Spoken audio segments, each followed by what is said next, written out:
Coast to Coast. With both the Cowboys and Eagles backsliding, Ryan Clark on who's most likely to come out of that NFC East. Plus, with the Patriots offense continuing to underwhelm and with top seed now gone for the moment, what it means for New England's Super Bowl hopes. SportsCenter Coast to Coast with me and Kerry Champion here on ESPN. But first, we go back to First Take. David, thank you kindly. The Browns started out the season as favorites in the AFC North, but with yesterday's 20-13 loss to the Steelers, are now just 5-7 on the season. Meanwhile, many expect the NFC East to be a dogfight between the Eagles and the Cowboys, but it seems like neither wants to win this division. Both teams at 500 or below 12 games into the season. Max Kellerman, you are up first. Who's the most disappointing team this season in the NFL? Dallas Cowboys. You got some good choices, but the answer is the Dallas Cowboys. Cowboys have a Super Bowl roster, and I didn't pick them to win the Super Bowl because of the coach. But I expected a good regular season record. In fact, I was pretty conservative about it. I recall when we picked Stephen A., you took them maybe for 11 wins, and I took them for 10.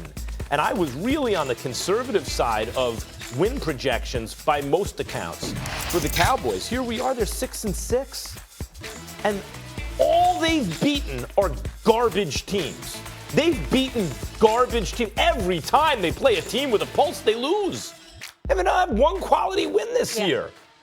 Look at that roster, up and down the roster. The linebackers look bad. The linebacking core, on paper, I'll take them over anyone. The running back has looked hot and cold. The running back, they just paid him. He's elite completely, like middle of a Hall of Fame career. The quarterback was feasting on bad opposition, not so good against good opposition. I understand that the coach is the coach, Garrett's Garrett. That's why I said they may not go on an extended playoff run. They certainly won't win the Super Bowl.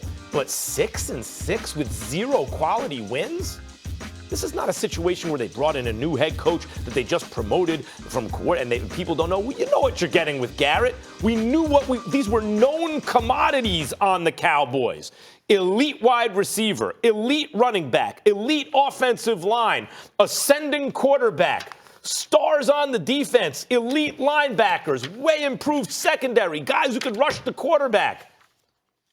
Not one quality win. It's the biggest disappointment in the NFL, unless you're a Giants fan. I mean, I'm loving it, but let's be honest. I'm laughing at the thought that you think there's something about the Dallas Cowboys that would be disappointing to me. As a matter of fact, I love what I'm seeing. So there's nothing about them that's disappointing to me right now. At least you're consistent. It makes my day.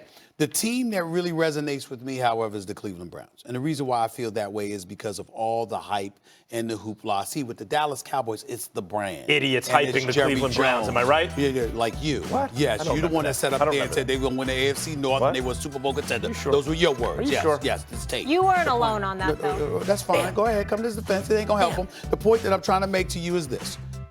Freddie Kitchens, rookie head coach. I pointed that out. Baker Mayfield, second-year dude, as I highlighted earlier in the show. More commercials than wins. At one time in October, he had more commercials than touchdown passes. I mean, that's how bad it's been. That's how bad it's been. Okay, you got Odell Beckham Jr. He's been targeted, 103 times, 57 receptions, Max, only 2 touchdowns this year.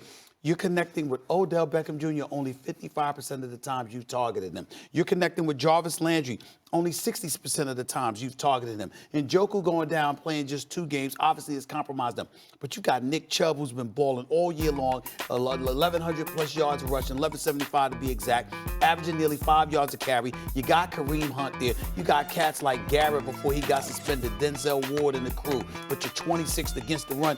And everything that you look at with the Cleveland Browns points to a level of immaturity and undiscipline and hype that was not warranted. They milked it, they soaked it up, they exploited it and capitalized off of it in every way imaginable but producing wins. And when you consider how dormant this franchise has been for so long, and this is the first year that they legitimately had reasons for hope, you've given them pretty much nothing. I admit this about the Browns. And that is the problem. You know, because we're in this business, we're aware of like show ratings sometimes. I've seen TV shows where the ratings are so low, it can't just be that randomly people don't know about it or anything. It must be that they're actively avoiding the show, right?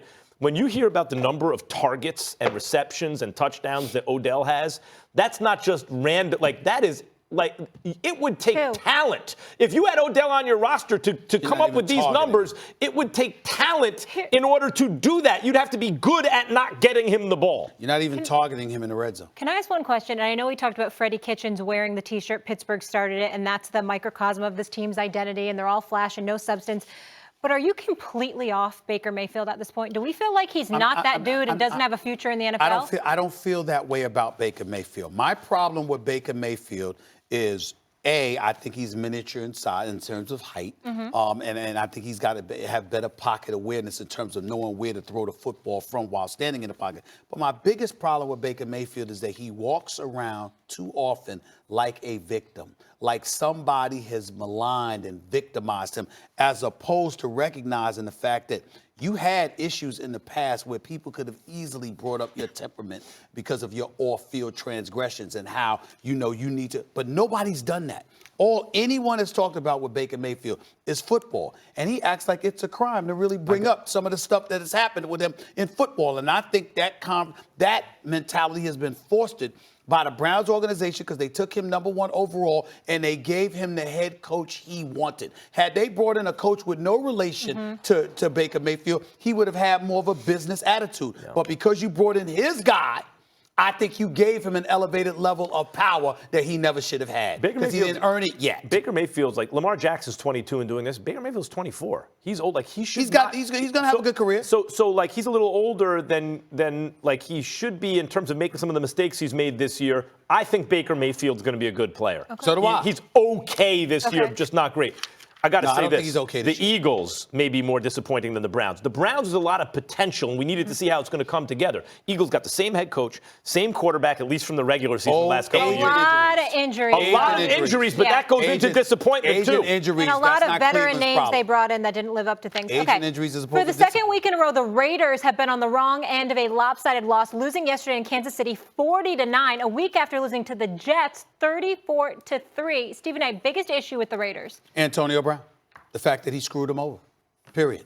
If Antonio Brown was on the Oakland Raiders and Derek Carr had him as a target with the way Josh Jacobs is running the football, with the way this kid Wall at the tight end spot has been balling, with some of the other parts that they've had, if Antonio Brown was out there, the Oakland Raiders would probably be in the position that the Pittsburgh Steelers are in right now, at least in a position to get the last wild card playoff spot in the AFC. But Antonio Brown screwed them over. You know, he sabotaged their season by the manner in which he behaved and the timing of it all. Remember, we were going into this stuff was happening the week of the season opener. Yeah. He was compromising them, unavailable, messed up his feet. And in we France wanted to see how Derek Carr was having a top And receiver the like only that, thing what he about that could do. is the only thing about that is that was sort of last minute throw. Like they got Antonio Brown because the price got so low on him, the asking price. So you had to take it. It's a deal at a 4th round pick, whatever it was, 3rd round pick.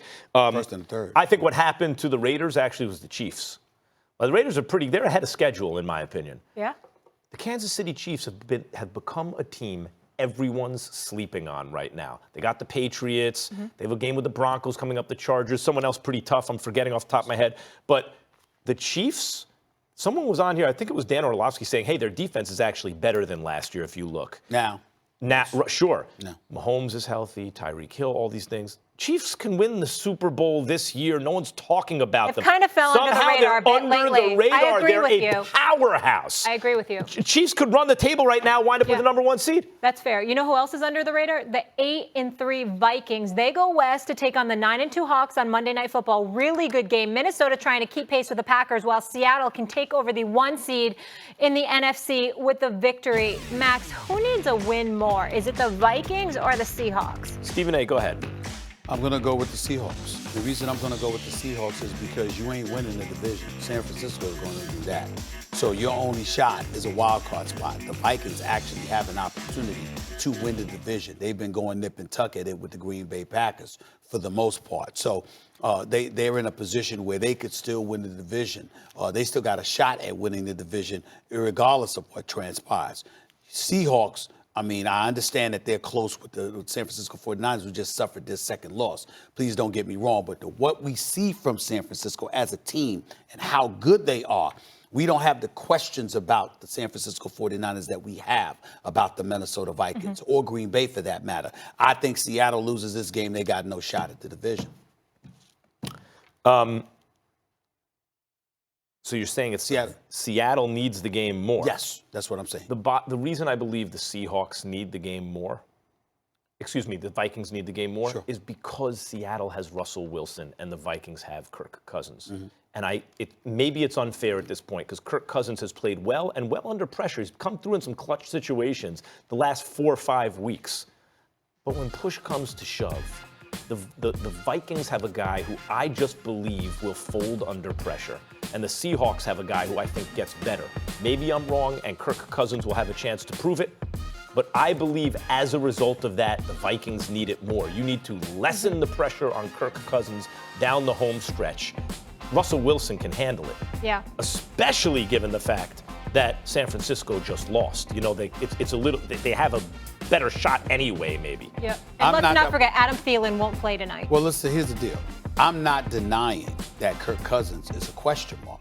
What I'm saying is, so is Green Bay. I think Green Bay is more of a question mark in the NFC North than San Francisco is in the NFC West. And as a result, I think that Minnesota can afford to lose and still be in the thick of things. I think if Seattle doesn't take advantage of the moment that they have available to them now that San Francisco lost yesterday, I think this is their one shot to capture the division. I understand that San Francisco's a better overall team than Green Bay. But under pressure, the track record for Russell Wilson is very, very good. And for Kirk Cousins, it's not. You have a chance to win this game. You take it now before it comes down to the wire and the pressure's on. I don't trust Kirk Cousins under the circumstances, but maybe he's flipping the script. He has been good even in pressure situations the last 5 or 6 games. Again, not having Adam Thielen is going to be huge for them tonight. Our poll question today is Brady the biggest problem on the Patriots? This guy says yes. This guy says no. Only 26% of you all say it's Tom Brady. So, Max, you're in the minority here. Yes. However, what is it? Great spirits. What's the Einstein quote? Have always encountered violent opposition from mediocre minds. So you're putting yourself in the conversation with Einstein. Is that what's happening here? Are you and Einstein? Great spirits. Oh, okay. Just checking. Tom Brady is a game manager who needs to play with a lead. The Patriots barely beat the Bills and otherwise haven't beaten a good team this year, really. They lose to the good teams. Oh, well. Max and the great minds like Einstein get it. The rest of us peasants. Let's end the show on that. Don't understand. Max and Einstein. Yeah. What that has to do with sports, I have no idea. Bye, everybody. Enjoy the game.